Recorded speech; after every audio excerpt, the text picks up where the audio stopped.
Okay, so question 2 asks to figure out where x squared e to the x is concave up and concave down. Not if that's really the question, that looks like the question. So we've got f of x is x squared times e to the x. Okay, and we want to know, this is concavity 2. We want to know where is this concave up and concave down.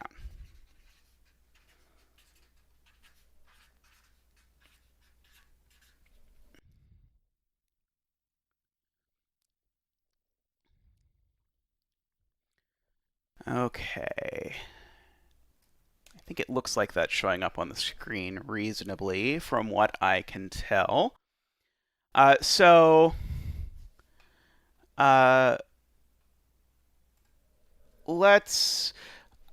at this. And so I'll warn you in advance that part of the reason why this gets messy is that this ends up with you having to solve a quadratic that you can't actually solve without the quadratic formula, which is something that has not shown up by construction in the Math 140 and Math 141 packets. So I'll go over that as part of this question. Part of the homework I went with homework questions that were already pre-entered, so this does not factor quite as nicely as you might hope. But let's do this. So when we go to figure out where something's concave up and concave down, we're going to need to find its second derivative first. So, well, before we can find a second derivative, we need to find a first derivative. So that's going to be the product rule. And I'll go ahead and write that as x squared plus 2x times e to the x, like that. And so then when I go to find the second derivative, I just need to use the product rule again. So it'll be the derivative of the first.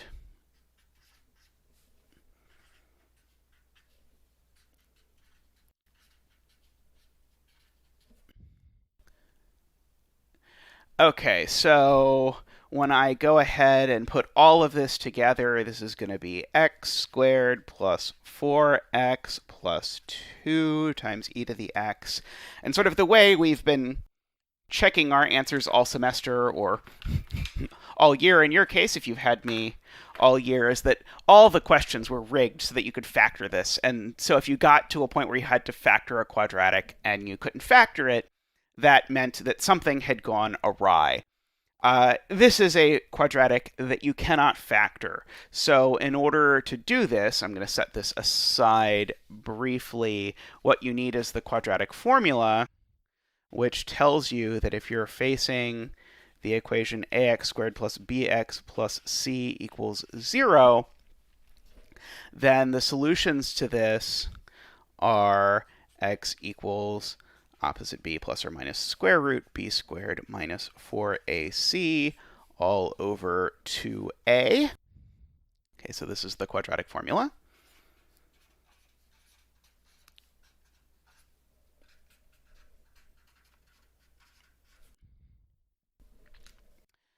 And so we can use this here.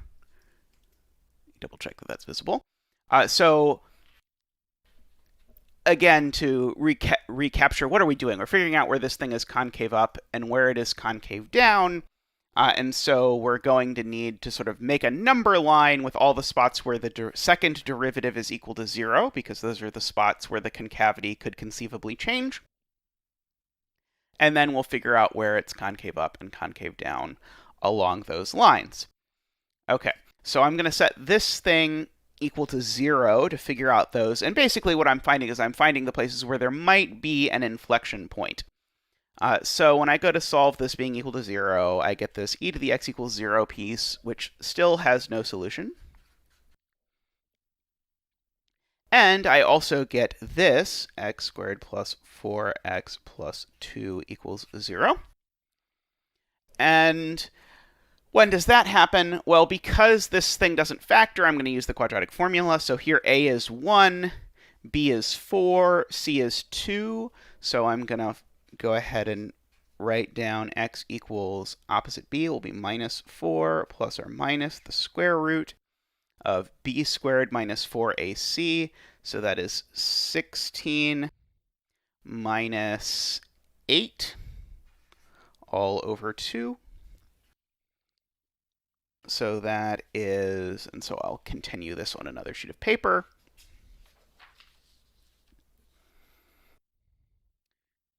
Okay, so that is, I'm tapping back and forth to make sure you can actually see everything I'm doing. Minus 4 plus or minus the square root of 8 over 2.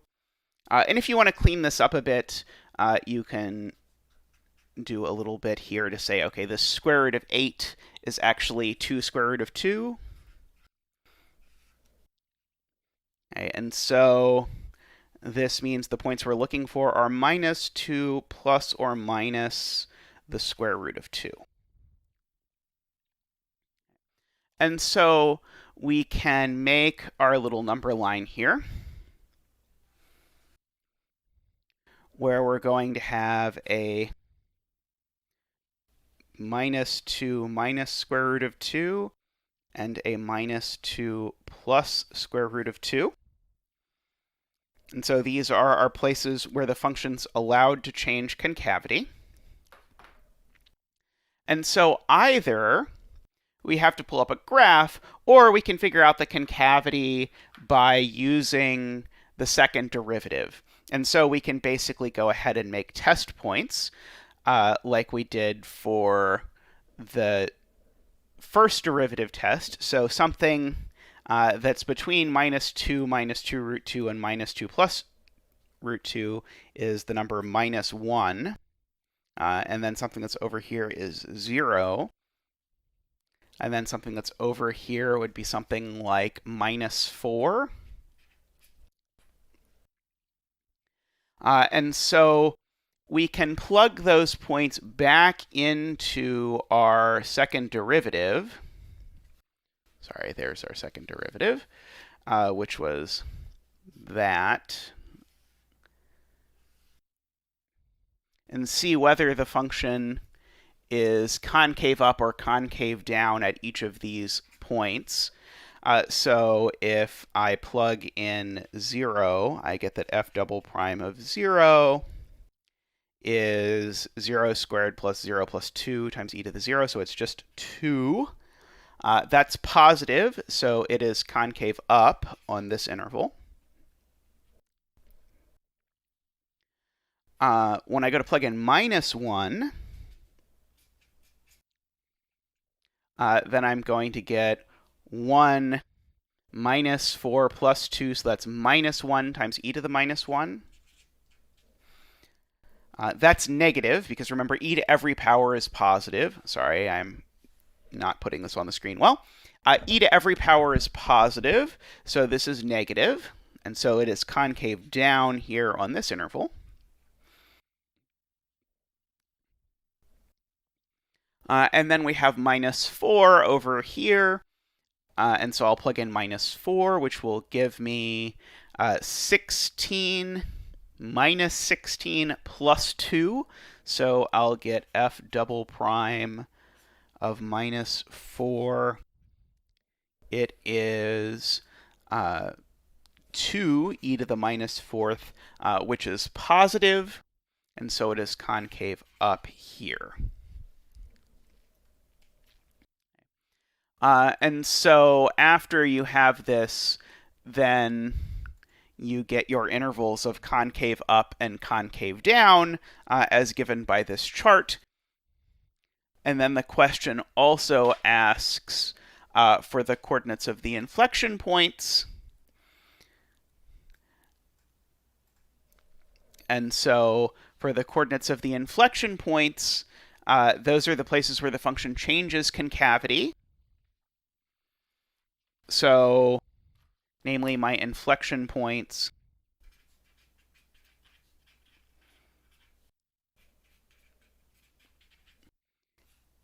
have x coordinates minus 2 minus root 2 and minus 2 plus root 2. And then for the y coordinates of your inflection points, you plug these back into the original function, because these are points on the original graph. Okay, and last up, this question asks something about the relative extrema, which is a term I don't think I use, but it's talking about the mins and maxes. And so when it comes to asking about the mins and maxes, remember that we have to go back to the first derivative of the function. So this is the local extrema question.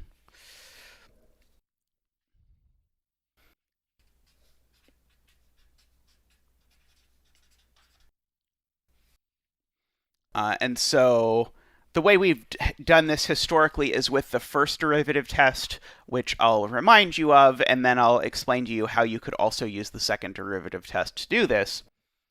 So I look for my critical numbers. That's where the first derivative is 0. So that is where, oops, wrong marker. That's where this is 0. And that's 0 at x equals 0 and x equals minus 2. So we go back and make our number line minus 2, 0 like this. And now we want to sort out whether these are local mins or local maxes, or neither. That's what this very last part of this question's asking. And by the way, when in the question it's saying relative min and relative max, that's the same thing as local min and local max. So what I'm going to need to do here is I'm going to need to plug in test points again. So I'll pick my favorite test points. And the reason I'm needing test points is, again, just because they didn't give me a graph. So I'll figure out f prime of 1. F prime of 1 here is 3e, which is positive, which means the function's increasing on this interval. I'll plug in minus 1. And when I plug in minus 1, I'll get minus e to the minus 1. And that's negative, because again, remember, e to the minus 1 is positive. So it's decreasing here. And when I plug in minus 3, I'll get 9 minus 6, which is 3. So this is 3e to the minus 3, and that's positive. So the function itself is increasing here. And so here at minus 2, we have a local max.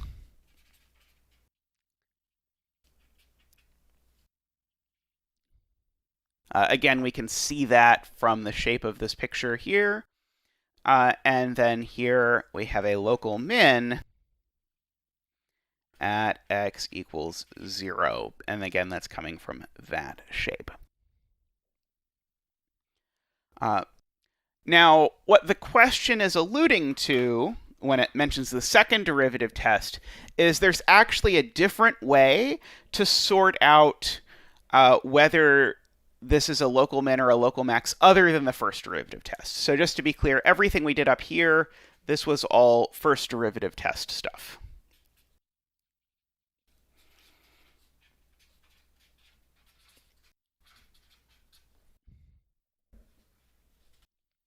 Okay.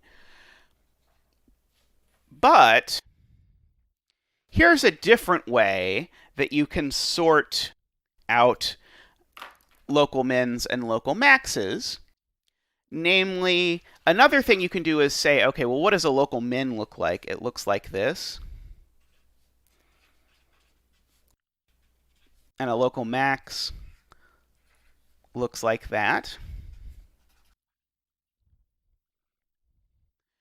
And so when you go to figure out whether a given critical number, that is a given place where the derivative is 0, is a local min or a local max, you can actually decide whether it is a local min or a local max by whether it is concave up there or concave down there. Okay. And so here's just an alternate solution to what we just did that will get us the same answer, which is to say, okay, my critical numbers are still x equals 0 and x equals minus 2. I want to know if those correspond to local mins or local maxes.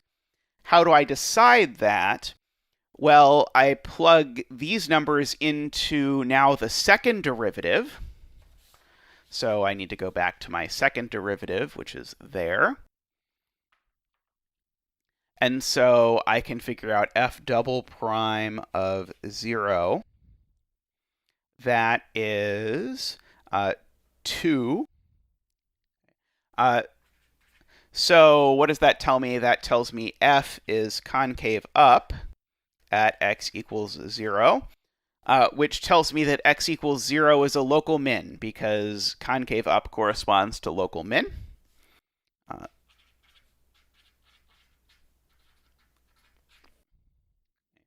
And if I take f double prime of minus 2, my f double prime is here, sorry, f double prime of minus 2, then I will get minus 2 squared, which is 4, minus 8, which is minus 4, plus 2, which is minus 2, so I'll get minus 2 e to the minus 2. And so what does that tell me? So f is concave down at x equals minus 2. And so since it's concave down, that corresponds to a local max.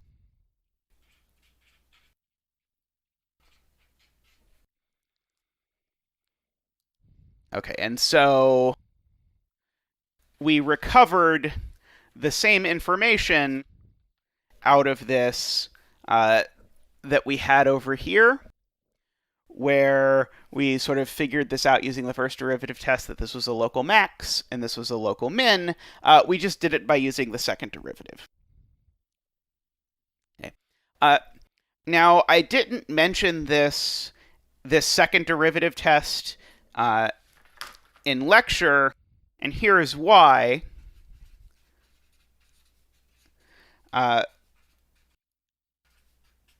It is only a way to do something we already know how to do, and it's only useful in the very rare circumstance that you've already calculated the second derivative, because if you hadn't already calculated the second derivative, you're not going to calculate it in order to do this. So you need to have already calculated the second derivative, and you need to have not decided the intervals on which your function is increasing and decreasing. Because again, if you've already decided that, then you already have this diagram that you use for the first derivative test, and so then you already know what things are local mins and local maxes. So you need this perfect storm of information that you have and don't have in order for this to be efficient. And, well, you can always just go back and do it the old way anyway. But that is what the question's talking about when it mentions this idea of the second derivative test.